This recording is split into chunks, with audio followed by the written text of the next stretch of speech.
Hello, Decide Your Destiny crew. I'm really, really stoked to have you along today.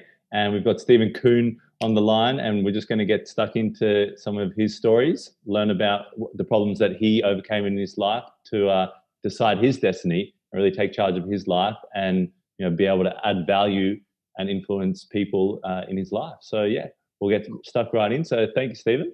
Great intro. Awesome, awesome. Well, learning from the best, learning from the best here. Love it. So you have a bit of history in terms of in the military, right? So Right. yeah. So I was wondering. Yeah. I was, I joined when I was in high school, Wow. to get away from my what I thought was my alter ego. It wasn't really me. You get put into a box when you're in high Yeah. school, and you're the kid from so and so parents on that block and that mobile Yeah. home kind of thing. And so you sort of fall in because when you're young, you don't know how to control or how to believe in yourself. So I literally had no belief in myself, thought I was a loser, lived in a mobile home, and Yeah. but I also knew by the time high school was over that I saw these other people being successful or doing things or being the rock stars or the jocks or whatever, Yeah. Yeah. the popular people. And I thought, man, they're no different than me. I just can't get out of this hole that I'm in. Yes. So I decided to join the military and say, look, I have to start over and not only start over in a new place, but start over with a new me. Yeah. Yeah. At the age of 18 to think like that, I look back and go, wow, man, I must have really been in a bad place to be able to think like that. You know what I mean? Yeah. Yeah. Yeah. Um, and so I did. I joined the military and spent almost 8 years. Went to Iraq, had some amazing moments there, some epiphany time, moments of epiphany, which changed my life forever to this day. Yeah. Wow. Not only in Iraq, but also in boot camp and things like that. So yeah, it was massive for me, Yeah. massive. Yeah. I mean, I hear that so much, and I think you raise a really good point there. It's kind of sometimes you got to kill off the old you and rebirth the new you. And I think you need to kind of challenge yourself and put yourself in those situations. And nothing quite like going to war, or being in the Well, military challenges you. it's in the end, it's called going all in, right? Yeah. I mean, I decided I'm leaving everything I know, including my person, Yeah. and I'm going all in to do it. I've done it 3 times in my life. Oh wow. I've literally stopped everything I was doing. I was married before I left. I've lived in 9 countries, and Yep. it's just like, okay, I'm done going to a country. I don't speak the language. I don't know anybody. I'm starting over. Yep. And then just boom, this, that. And I Wow. started my online business only 3 years ago, and it's just like, okay, if you're stuck somewhere. So, and it's the same thing I do when I do turnaround consulting or coaching is you have to have an abrupt change, a disruptor Yep. to let your mind and everyone around you realize, oh shit, something's happening, something's different. Yep. Otherwise, you're just like, I'm gonna change a little bit. It's like either you quit smoking or you smoke. There's no in between, Yes. right? Either you do it or you don't do it. There's no trying. I'm gonna try. What do you mean? What does that mean? I'm gonna try to pick up this book. Yeah. Oh, either you do it or you don't, right? I mean, there's no in between. So unfortunately, a lot of people in life, they're always like, well, yeah, I'm doing my best. And I'm trying. No, you're not. You're either going to go in and you're going to freaking make it happen, or you're not going to make it happen. Yeah. And literally, if we can make that switch in our minds every single time we have a decision to make, life becomes suddenly easy. Yes. Because you're like, can I do this? Do I want to do it? Well, I don't know how. Well, you may not know how, but it's in you already. That's all you need to believe in. Is Yeah. once you know that you're capable of anything. Marcus Aurelius, one of Yes. the Caesars said, if one man can do it, any man can do it. Done. Yeah. That's like the truth of the universe. Yeah. If I don't care who it was, Steve Jobs did it, I can do what Steve Jobs did. If I actually want to do it, flip the Yeah. switch, go do it. Yeah. Yeah. It's all about flicking the switch. And you bring up Marcus Aurelius. I have a lot of love and interest in philosophy, man. And I think for him at his time and the pressures that he really had to have a sound mind and a sound, spirit and sound philosophies to guide him through. And like you said, they can't be complex. They can't be. I'll try and get through this and see what I can do in this situation. It's a 100% commitment. And it's kind of removing. It's kind of I say burning off those dead parts of you, but it's kind of burning off those parts of you that the hesitation of I'll try, maybe this is the perfect time for it. I'll do some New Year's resolutions and I'll see how I go. It's like, no, you've got to commit 100%, because if you don't commit 100% to it, then there's too much room for. I think it's pretty much all room for failure. If you're not going to commit 100%. Excuses, failure, all that stuff. Yeah, I mean, if you want to look at it like a snake shedding its skin, or what a lot of people say is like, yeah, I want to do it, but how? How do I do it? You know, Yeah. when for me, it's like, well, what do I want? And then okay, that's what I want. And how do I reverse engineer it? No, how do I get there? Well, I get there by doing this much revenue. Well, how do I get that revenue? Well, I do that by doing this many clients. Well, how do I get this clients? I do that by doing this many leads. Well, what do I got to tell the clients? I can tell them this. How much do I, you know, it's like if you just reverse engineer everything until you have the puzzle built backwards. You start with one piece and go out that way instead of starting with a frame, you know. Yes. And it's also about setting goals and targets. You know, goals don't fall, targets do. Benchmarks, what do you want to call it? Phase lines, where you're going to hit this. You can say, okay, when I hit this phase line, then I know that I'm halfway there, or a quarter way there, or I know that I have to branch out, or I have to hire somebody, or whatever. And the way that you want to create, you know, habits going forward to, for instance, if you want to journal every morning, right? Yep. People say, I want to journal. I'm going to start right now. I'm going to journal. And then they forget after 3 days and then 4 days. Oh shit. And then they go, you habit stack. You know, anyone who's read the book by James Clear, Habit Stacking, Atomic Habits, Yep. knows about habit stacking. And basically, if I brush my teeth every morning, and if I want to journal, I set my journal beside my toothbrush. Yep. So I won't forget it. Or if I want to, you know, listen to meditative music every morning, yep, I put it beside my coffee machine because that's where it's the first place I go every morning. So you want to stack those habits and, you know, get yourself into the rhythm, because repetition is the mother of all learning, period. Yeah. Period. To the point where, you know, when we were writing our book, Unleash Your Humble Alpha, hold it up there real quick. Yes. Beautiful. It was all in my head. This book is no theory at all. It's all my partner and I, my business partner and I, Lane Balone. It's all how we live our life. That's literally how we live our lives. And to put it into a book took a lot of work, because we actually had to structure our thoughts, and we had to structure the way that we lived our lives, and how we led to our destiny, how we went to our destiny, how we were living our destiny every single day. Yep. And that was really, really, it took a year. Yep. But now I have the tools, names for the tools, explanations for the tools, exactly how to put it in place for everybody out there. And that's why we wrote the book. Yeah. And so knowing that, yeah, Steven, you're saying go all in, make it happen. But how do I do that? Well, that's all in the book now. Exactly how. Yeah. Yeah. And it's linking, well, I mean, you're linking all those pathways, you're linking all those steps, linking all those moments, and kind of going through those. I tried these 3 things and then I moved over there, and that's how this came about. And yep. When we live as we are living, and we're not, you know, writing it down or structuring all together, we kind of look at, oh, maybe it was luck, you know, maybe it was the right timing, maybe it was all these things. I believe in luck, and I believe in coincidence. You know, if you ask any billionaire, you know, they'll tell you 20, 30, 40% of their success is luck and coincidence. Yes. But that's because they're looking at the world like this. You know, they're looking at the world like this. They're not looking at the world like this. You want to focus on the intention that you have for your life. But your view has to be macro, because you want to see the doors that are opening for you, the people that come into your lives. If you're like this and you're focused on one thing, sure, you might get there, but you're going to miss all of the extras that would have come to you, maybe gotten you there quicker through time, because you're just so, people say, focus, laser focus, laser focus. Yeah, on an intention. Yeah. Focus on your intention. You know, the outcome, we don't control the outcome.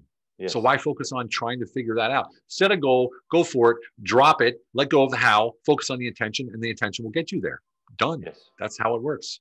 If I try to control the outcome without working on my intention, then I'm trying to, you know, challenge fate. I'm trying to challenge, you know, the world around, every person around me. I'm trying to bend them into my goals. That's not going to work. So tell us a little bit more about your book. So you're turning that into a course now, as you're saying. Well, we aren't. We got called basically. Okay. It's called Unleash Your Humble Alpha, and it's owning your presence in life and becoming the epic leader you're meant to be. That sounds great. And it sounds like, you know, it's an amazing title and this, that, and the other. People like humble alpha. Isn't that sort of an oxymoron? And we say no, because, you know, a true humble person has the power of an alpha on the inside. Yeah. And that's where we focus. Everything in our world that we do on the outside will never change us on the inside unless we start it from the inside. Yeah. It's like a plant, a seed grows from the inside out. Their shell cracks and then they come out, right? So if we look at our lives and all the self-help books and courses and classes and coaches and all this stuff, people are always looking for that Band-Aid on the outside. The true power is on the inside, and the true knowledge is on the inside. And when we realize that, man, I have everything I need inside of me, everything. When you actually not only think it or say it, but actually feel it, believe it, breathe it, smell it, taste it, the world looks different. It just looks different. You pass over the things that you would never, even if it's lucrative. You know, I passed up a deal in Australia for 300,000 Australian dollars. Like, man, that doesn't jive. Wow. It doesn't even bother you because you feel it inside of you what's right. Yeah. And that's what this book's all about. So basically, if I can read from the back, it says, the leader you've always wanted to be idles right beneath the surface. As combat veterans and military leaders who've exposed to highly elite training, Stephen and Lane decode how you can master your life, conquer everything that stands in your way, improve your ability to cope with stress, and run towards greatness. Yes. And this book it came out in only about 3 months ago, 2.5 months ago, and is now being made into a college course and a course for those who want to take it that aren't in college, but it's still a college certificate. Yeah. So anyone who takes this course online, once we get it out there, which should be in about maybe 3 weeks to a month, right, will have a college certification with this course.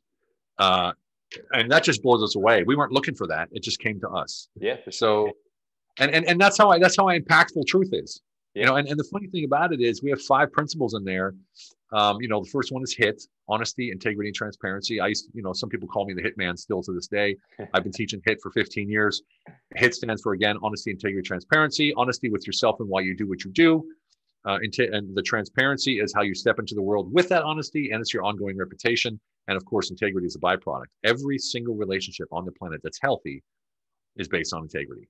Yes. Right. So once we realize that, we have that as a baseline, as a foundation for moving forward, then we teach creating space. Creating space is probably the most powerful tool we have. Creating space is simply showing up wholly and fully for the person in front of you, for the group in front of you, for the meeting, for the speech, whatever it is, for your wife, your kids, whatever it is, husband, wholly and fully for the person in front of you with one intention and one intention only, and that is to add value by solving problems, letting go of what it is, the outcome is supposed to be, because you don't control that anyway, as I just said.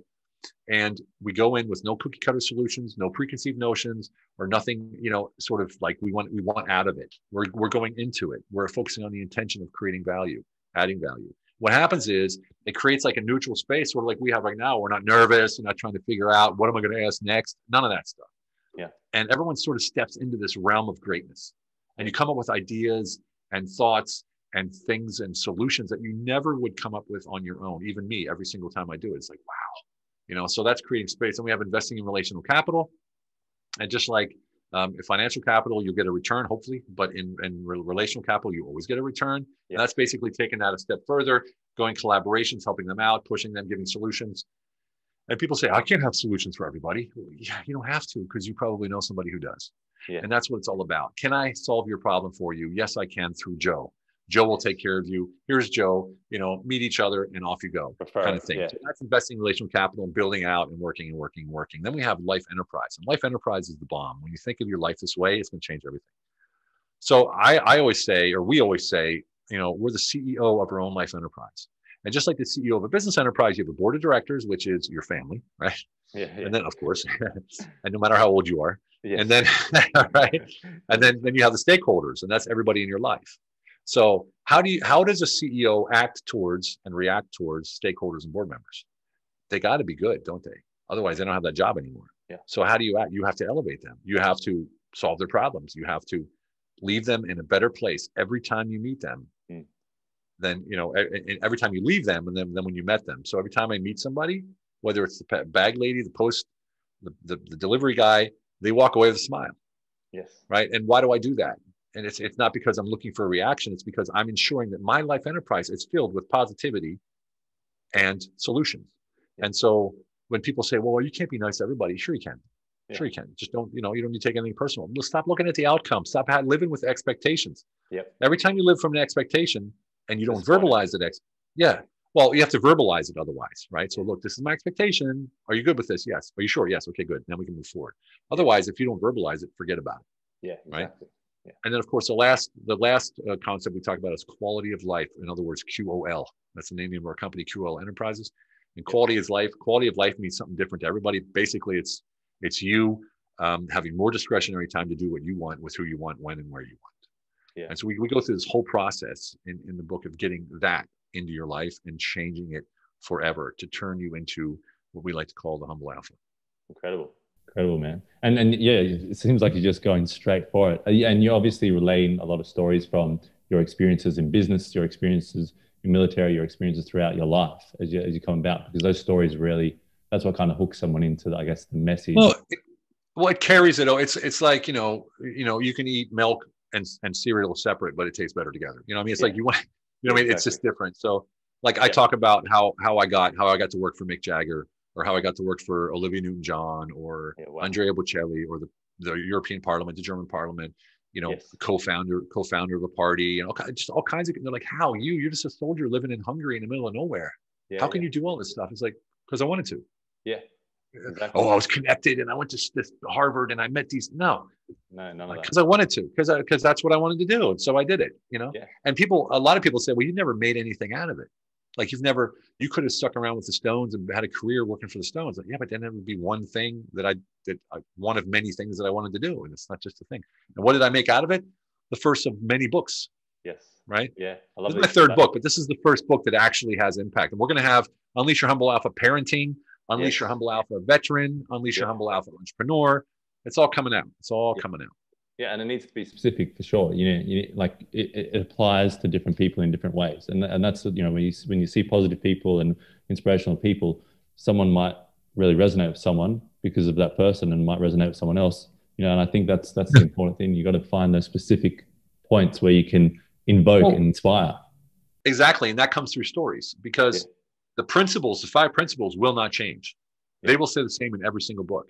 It's the stories that change. Yeah. Like if I'm talking about parenting, it's going to talk to parents different than it will to a veteran, right? So I have to tell a veteran story for veterans. I got to tell a parenting story for parents, so I could bring them in and understand. Oh, that's how it works. That's how we create space with my kids. Yeah. It's like with children, trying to get children to do something without the outcome in mind and just the intention is a real challenge. Yeah. Right. Like, how do I influence my children in a positive way to do what I want them to do, which is also good for them, without telling them to do it? Yes. You know what I mean? Like how, it's like, it's really difficult, but it's possible. And so that'll be in that book. Yeah. Well, I mean, 100%, you're getting into agreement with people and you're getting into understanding. And then I think as soon as you get to, you can say, hey, how you going? Oh my gosh, the news. You can talk about a lot of that stuff, but as soon as you get into agreement and you get to understanding, you get into their level, you're able to like peel them back like onions and really get to the source of them and to the core. And what's the biggest problem in their life? What's their biggest motivation? What's the biggest inspiration? What's something that changed their lives? Most of the time they won't tell you, they won't know. You have to see it. And the only way you're going to see it is if you have no preconceived notions, no matter what they say. Yeah. I have a client right now. She moved from Mexico. She's Canadian, who lived in Mexico with her husband. They have a big company there, and she moved to Canada with her 3 kids. And she was going nuts because she's very busy, and she had these 3 kids. One was three years old, and she just can't keep calls scheduled and all kinds of stuff. And then she told me, like, I got to go back to Mexico. I got to leave. And she goes, because we have a nanny there, and everything's set up and yada yada yada. But she had told me she didn't feel safe there. Yeah. And I said, well, what do you really want? You like Canada? And she goes, yeah, I'm from here. I love it. And all you need to do is flip that switch in your head and say, I'm staying. The rest is going to work itself out. You have to say to yourself, this is my decision. This is what I'm doing. How it's going to happen doesn't even matter when your intention is, I'm here to stay. And within 3 days after our call, everything's set. Everything. She got a nanny, school, everything done. Everything's set. Yeah. It's really that simple. Flip the switch. Flip the switch. Just do it. You either go all in that what you want in life, or you'll never go anywhere specifically spectacular. Everyone dreams of that. Oh man, people are like, I just want a normal life. What's normal? Yeah. Everyone's an individual. Everyone's authentic. Everyone's unique. What is normal? There is no normal. Yeah. That's the whole thing. Even if you're searching for normal, you won't find that either. Why not be spectacular? Why not be amazing? Why not be great? And that's not compared to anything. That's just your feeling. If you feel fantastic about what you do and you have a small business and you're on Front Street and you get to greet the mayor and stuff every day, that's awesome. That's your greatness. Yeah. Everyone has a different level of greatness. Don't compare yourself to other people, right? But I can tell you this one thing. Look at the most successful people in the world. Who are they like? Are they like anybody? They're not. They're all individuals. They're all unique. Steve Jobs, Bill Gates, all these, they're not like anybody. You can't say Elon Musk is like so-and-so. No. Everyone is their own person. And only then when you truly embrace your true identity, which is the first chapter in the book, is finding out who you really are. Because you ask somebody, hey, who are you? Like, well, I'm the CEO of, no, that's what you do, but who are you? What do you mean? Well, most people are like, what the hell are you talking about? I don't know what you're talking about. Well, who are you really? Who's Steven? Yeah, I don't know. I'm a father. Okay. What else? I don't know. And most people don't know. And that's where the problem comes in with the purpose. Yes. Because until you know your true identity, it's really difficult to find your true purpose. That grows with you as you grow. Yeah. Yeah. So it's always going to be changing anyway, adapting, growing, that kind of stuff. Well, yeah, I mean that's how turn that $300,000 ticket to that, in Australia down, because it wasn't aligning with you. And I think that's what you're saying there is, when you truly know who you are, truly are living in alignment with your purpose here, your purpose on earth, and truly flowing through that in your day, then decisions are so much easier, and you're making decisions from a perspective of not just figures, or not just how will I look to other people. It's from your source. Yeah. Exactly. You nailed it. It's from the source. I mean, when that offer came, it wasn't even a consideration. Didn't even reach my head.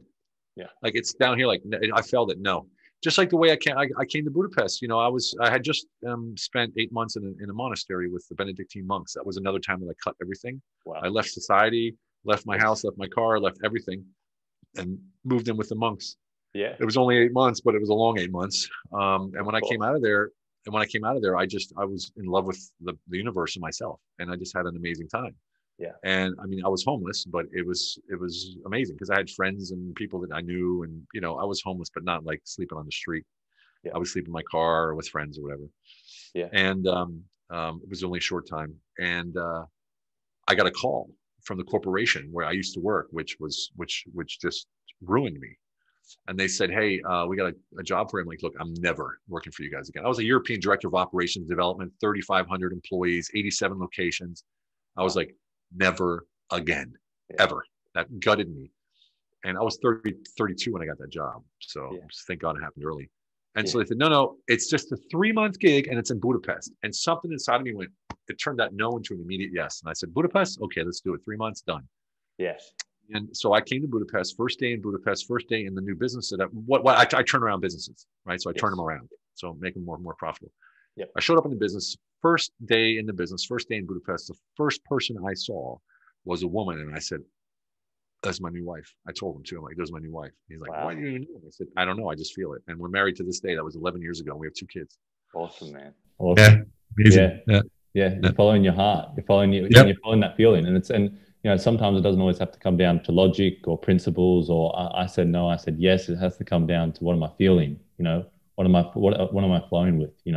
And trusting your gut. And I think it's such an important message for a lot of people. I think at any time, but I think especially in this year, in 2020, I think not having so many judgments and preconceived judgments of things before you get into them, because once you get in, you can explore and you can be just a totally different person. I'm living on the west coast of Australia, and all my family is in Sydney, and I was originally from South Africa. And when I try and like mind map all those sorts of places, it's like, how did I end up here with no family around me? But I kind of I followed my heart, and I followed this feeling. I need to go here, I need to go visit these people, I need to go and spend time with these people, and this is the move I need to make, and going with it. A lot of people. Yeah, exactly. Going all in. Yeah. Going all in. Yeah, just do it. And some, I always say that people are like, yeah, but it's scary, and I don't know, and I'm uncertain. Uncertainty is one of the 6 essential human needs. Just like certainty is, right? And so is love and connection. But but fear and being worried, all that is the universe telling you, get ready to grow and to learn. Yes. So when I get nervous or scared or worried, like, oh man, I don't know if I can, because I have a deal coming up where I'm actually brokering a deal with the Italian government and an American corporation. Never done it before. Wow. Now this is like a $1.2 billion deal. Yeah. They're flying me down to Italy on a private jet with a diplomatic passport. And I was like, okay. And I was like, Jesus, I wonder if I can. I was like, wait a second. Of course I can do this. Of course I can do this. This is freaking awesome. That means I'm growing. I'm learning. I'm going to expand. How amazing is this? So I'm so excited to get down there. You see how you turn fear into greatness again? Yeah. It's just, every time you have fear, animosity, or something that's worrying you, just say, no, that's just me trying to get better. Yeah. That's it. The fear is the excitement before Christmas Eve. It's like that kind of, you turn it into like, oh, something good is going to happen. I'm going to change. I'm going to transform. This is going to challenge me in a new way, and piling that on, and I think that's an important message. Would that be, what would be, to kind of move away from, I guess, what we were talking about there, what would be one of the most important lessons you could say, maybe out of your book or from what you've learned, for young young males, young females, like traversing through this sort of stage Yeah. in our civilization? Trust your gut, like you said. Don't try to be like other people. You can emulate them, their ideas, their path to success. Of course, that's how we learn. But be true to who you are, man. And that doesn't mean, be an asshole about it. Like some people say, oh, that's just, you don't like me, deal with it. I don't mean that. No. Negativity has no place in my life, period. Yeah. Like, period. I don't care who you are, what you do, how you are, my wife, my kid. No place in my life, period. If it does appear, it's gone within a couple minutes, right? That's one of the decisions that I made a long time ago, and it just makes life effortless, number one. Yes. Number two, expectations, either you verbalize them or you don't have them. Yeah. And just living, even look, you have a girlfriend or a boyfriend, you come home with flowers, right? You're like, all right, tonight's the night, right? I'm gonna get some or whatever, Yeah. And you don't say, you just sort of give it to them, and they're looking at you like, why is he looking at me like that? Yeah. Like, what does he want? What does he want? Oh shit, he wants something, or you're like, oh, I hope I get something. So he like there's no communication whatsoever. Next thing you know, the next thing you know, you're fighting over the broccoli or something. It's because there's no communication. There's no communication. Say what you feel and think, and just be positive about it, right? I mean, I can say to you, hey man, don't forget the bread when you go to the store. Or I can say, hey, please remember the bread when you go to the store. That self-dialogue that we have with ourselves every single day, we have to coach ourselves into being positive. I used to look in the mirror for years. I still do it sometimes. I'm like, today's the day, man. Kuhn, today's the day. I would talk to myself. Awesome. And I would get all pumped up. I remember one time I was running that corporation, and the CEO, the owner, came down. It's like, how do you, wherever you go, you explode the business? How do you do that? What do you do every day to get fired up? Because every time I see you, you're positive. Yeah. And I said, honestly, I don't leave my house until I'm 100% positive, exploding with energy. I just don't leave my house. I'm like, really? What do you do? I put on like music in the shower, and then I go in the mirror, and I'm shaving and brush my teeth, and and I'm pumping myself up.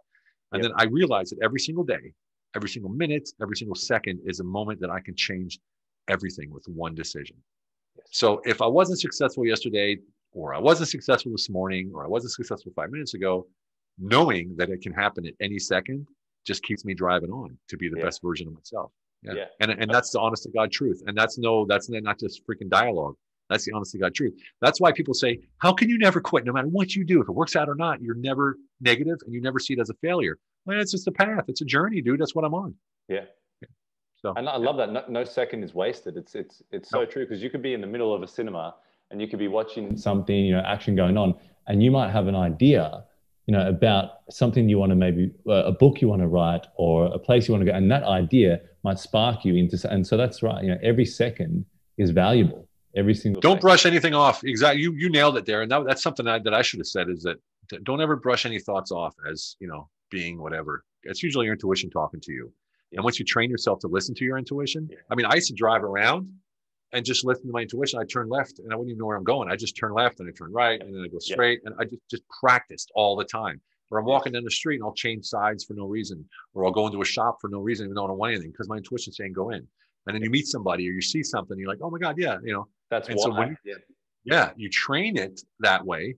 Sometimes nothing happens, but that's not a big deal. Again, no expectations, so it's always nice. Well, I've never seen this part of the town before. There you go, whatever. Yeah. So, and you just listen to something nice coming out of it.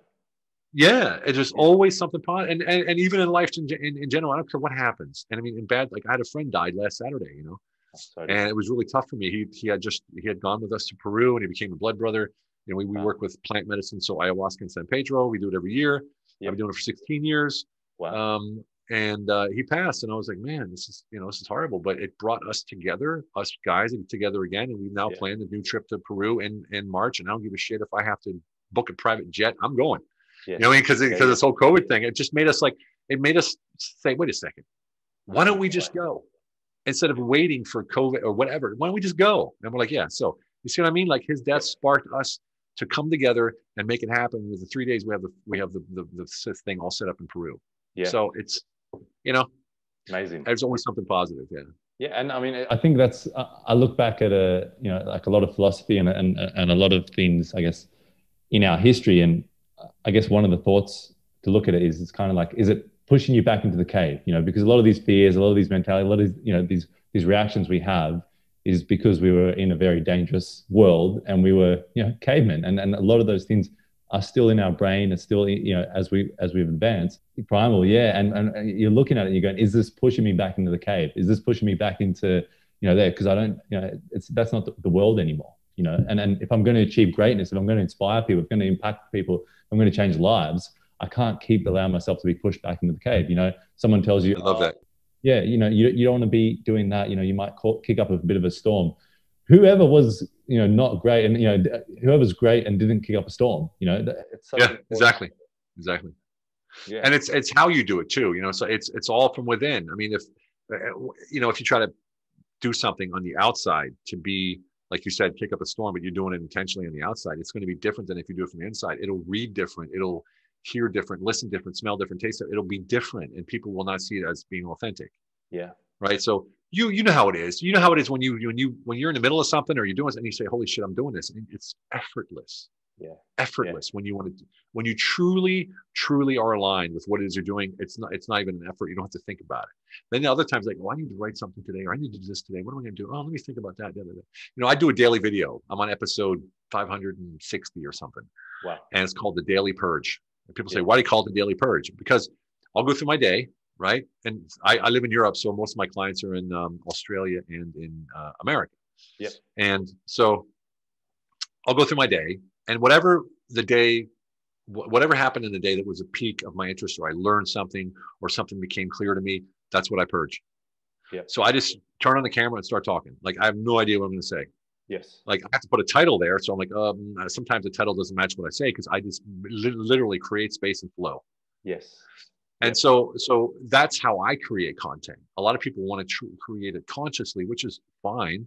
You know, but it's a different kind of feeling when you're listening to someone who's flowing from the heart, from the soul, than to someone who's reading a script or trying to, you know, that's the problem we have with the college course right now. They want us to like read scripts and stuff. We're like, no, we're not going to do that. Yeah. You know, because Lane and I together, we flow like nobody's business. You know, yeah. We just pass off the ball back to each other, and hey, this is course one. How you doing? Da da da da. Back and forth, back and forth. Like, well, you need to be more official. I'm like, no, this is how we do it. Yeah. And like, yeah, but college courses are like, until now, college courses were like that, but now they're like this. Yeah. You know, it's just that's just the way it is. Why would we change? Why would we change? Well, that's how it's done. Not anymore. Yeah. Right. Such a bad comment. That's how it's done. That's how it's been done. Such a bad way of thinking. Yeah. Yeah. It's well, I can relate. You know, I was looking at, I get these inspirations through these videos, and as I've been writing my book, I get inspirations to go out and go, wow, that's really something important that I want to put into the world. And I do photography and videography as you know, my day job, and I've got, you know, all the gear there. And I'm finding what's funny is that the gear that, you know, is something that allows you to get into doing what you want to do can kind of get in the way, because I'm thinking, all right, yeah, let me get the gimbal together, let me get the camera, let me get the right lens, let me make sure it's the right time. And then, you know, then I'll go, and it's like, wow, I'm just stacking all these objects in front of the way of me actually doing it, rather than just me going, what is coming out of my heart center? Yeah. What is that thing that's actually probably, if I just say it into whatever it is, it's going to change someone's life. You know, what let it flow. Yeah. And, you know, we look at that, people say, you know, I'm going to have impact in the world. I'm going to change people's lives. My first question is why? Yeah. Well, because that's, you know, I'm going to help the world. Why? Because it's the right thing to do. Why? Why is it the right thing to do? Yeah. You ever heard of the 7 whys? Until you get to the number 6 or 7, then you're really going to find out why it is. Yes. And I was talking to one client, and we did this. And it turns out, he goes, because I never had that when I was a kid. I never had anybody help me. I felt worthless. I felt like I couldn't achieve anything.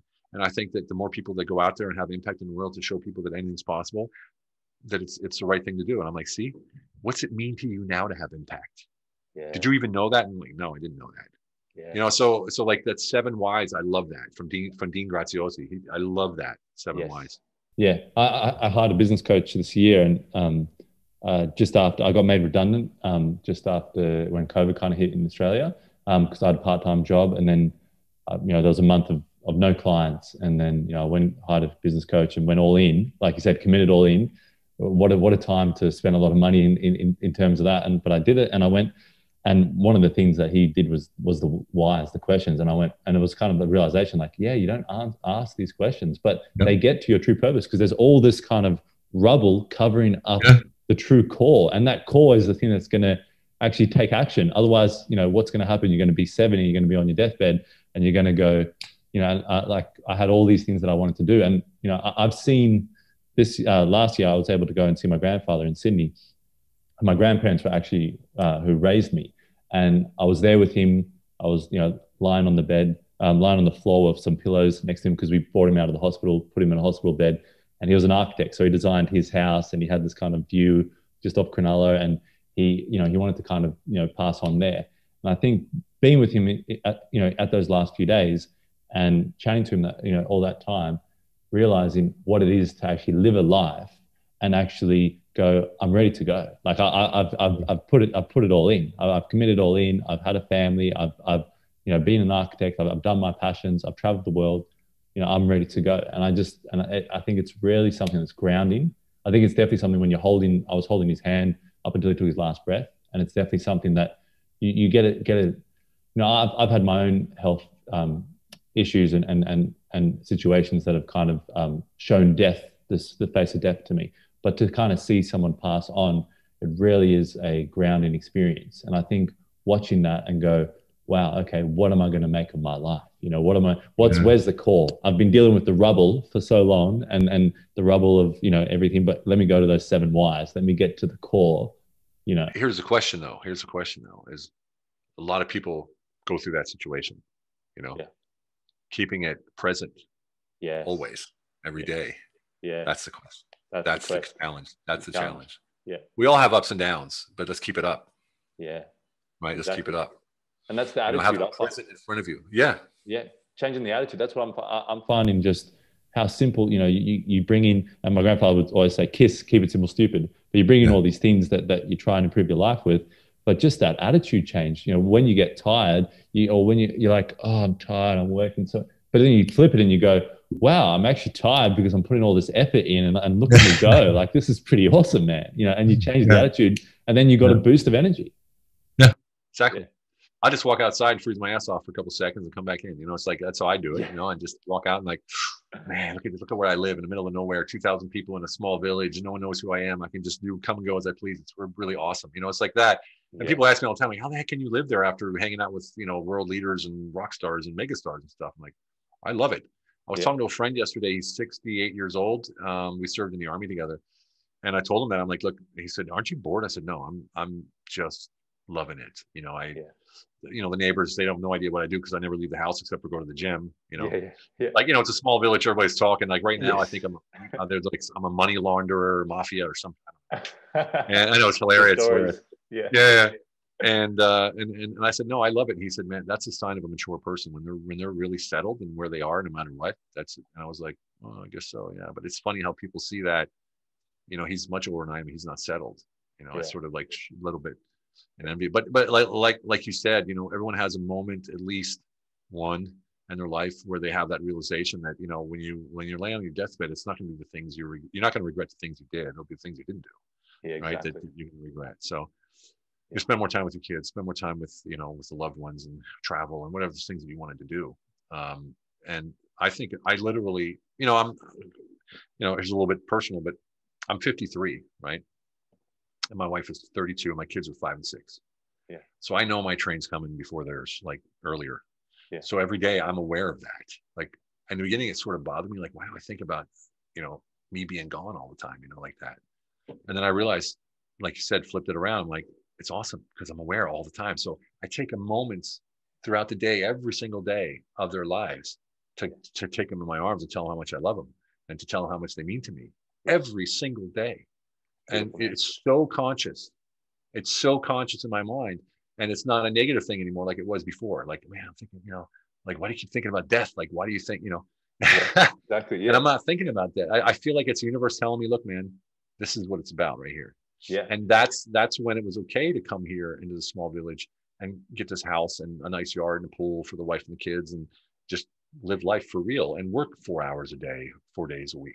Yeah. And the rest of the time, just I can chill out on the sofa with the kids, one on each side or whatever I want to do. Exactly. And people are like, well, aren't you wasting your life? No, because there's 4 hours a day, buddy. Boom. It's impactful. Yes. Call it the focus cave. You know, we talk about the focus cave in the book as well, where you go in for 4 hours, no distractions. I put in binary beats or whatever from Brain FM and I just do my work and you get, you know, 6 hours of work done in 4 hours. Yeah. Yeah, You know, just exactly. like boom. Yeah. Yeah.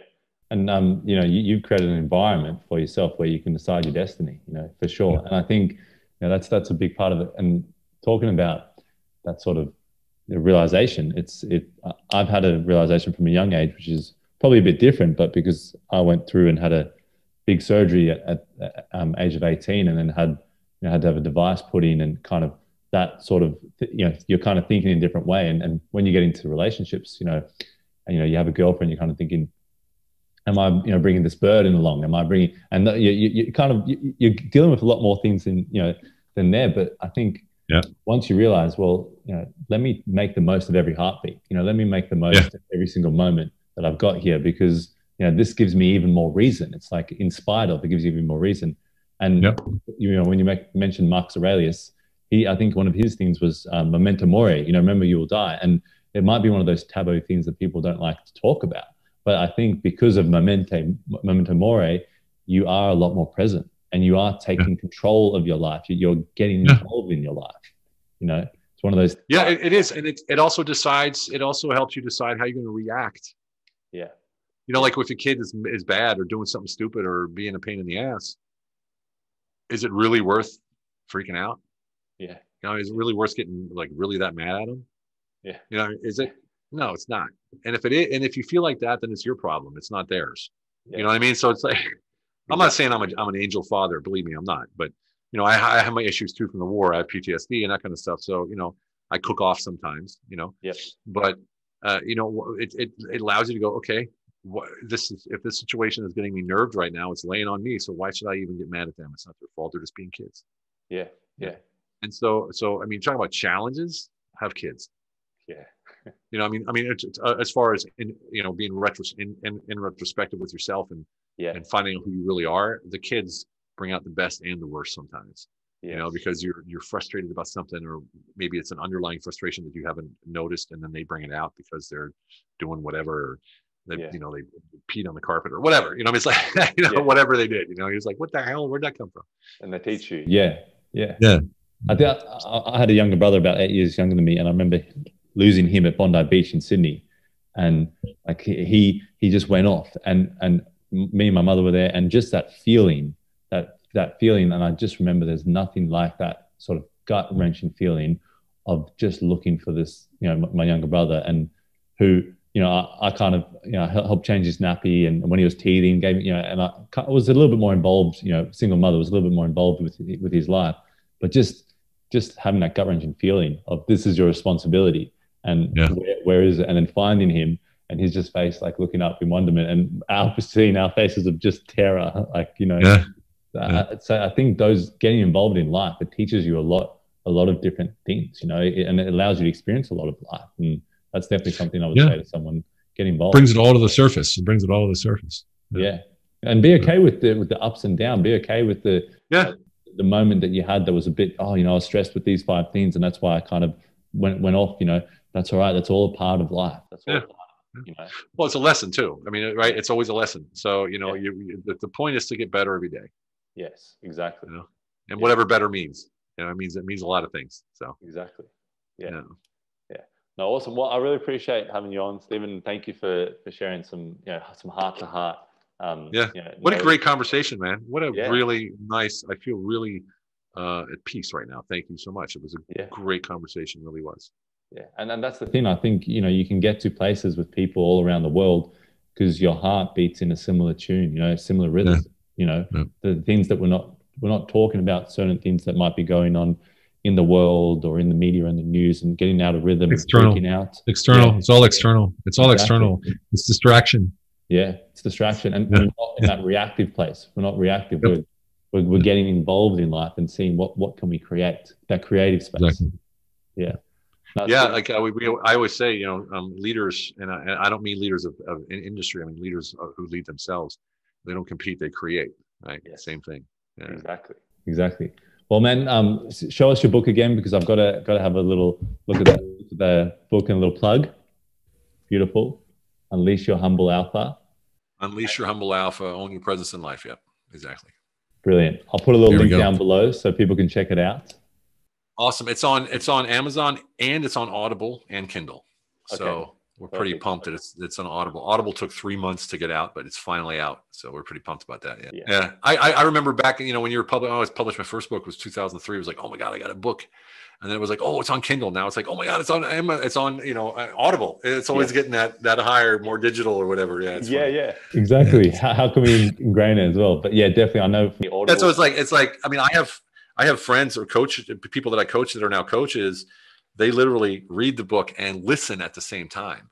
Yeah, like they'll listen to the audiobook and read it at the same time, and then write notes in there of what they understand as compared to what they read. I mean, it's just crazy. And I actually have coaches that use this book as their coaching material, literally out of the book. Awesome. And they just read the book.